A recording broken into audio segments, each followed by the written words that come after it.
Yesu ashimwe. Dusangira amajambo dusanga mu gitabo cya mbere cya Samweli igice cya 2 umurongo wa 12 havuga ngo kandi bene Eli bari abanyangeso mbi bapfa uko bagize ivy'Uhoraho. Dusangira ijambo rivuga ngo ntugapfe uko ugize ivy'Uhoraho.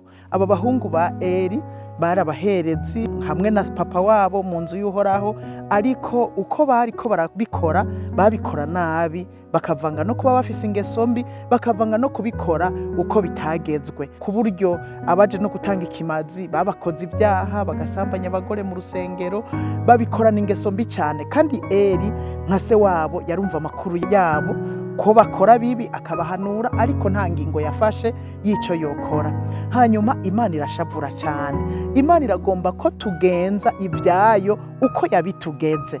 Rero aba bahungu ba Eli bagibwa ko n'icyaha cyuko bapfuye uko bagize ivy'Uhoraho. Nshuti yanje, ivy'Uhoraho birafise uko bikwiye kugenzwa. Urabe neza ntubigenze ukutari bwa mbere, nubikorana ingeso mbi, ntubikorana ibyaha. Ubwa kabiri hari uko Uhoraho yatugeze, dutegerezwa gukora ivyo mu ngoro y'Imana, aba ariko tubigenza. Ubikoze nabi n'urupfu rurajako, kuko aba bahungu ba Eli Imana yarababaye ku buryo ivuga ko bazopfa, n'ibindi byinshi Imana yavuze izokorera umuryango wabo, ukurunganwe ruzogenda rukurikirana, ariko no gupfa barapfuye kubera bagenjeje ukutariko ivy'Imana.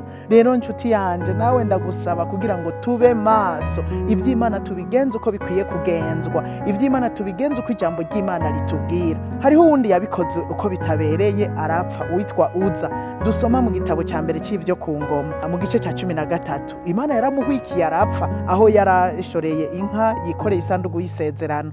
Inka ngo yaratirimutse gato aja gusama, hanyuma Imana ikiramwiciraho nyene. Ico gihe Dawidi yarababaye cyane, ariko Uza mu rundi ntiyariwe. Isanduku y'isezerano byari byaragezwe, byarashinzwe yuko itegeza gutwagwa n'abalewi canke abaherezi, ariko baca bayiremeka Uza na mugenzi we baba aribo bayitwara. Amaze kuyirerura agira impuhwe ngo iratirimutse, ariko n'icyabujije ko Imana imuhwikira agapfa. Imana rero tukoze uko itatugeze nta bishikigira, irashobora kutureka tugapfa tubikoze uko itabitugeze. Rero twiyubare, nidupfa uko dukoze ivy'Imana, nidupfa uko tubigenjeje, twese tubere maso igikorwa c'Imana, tubikore nk'uko yatugeze. Uyu munsi ntidupfa mu buryo bw'umubiri bigaragara, ariko umuntu arashobora gupfa agenda, mbere no mu mubiri arashobora no gupfa, ariko akenshi abenshi bapfa bagenda. Imana idufashe rero ivy'Uhoraho tubigenze uko yatugeze kugira ngo ntidupfe.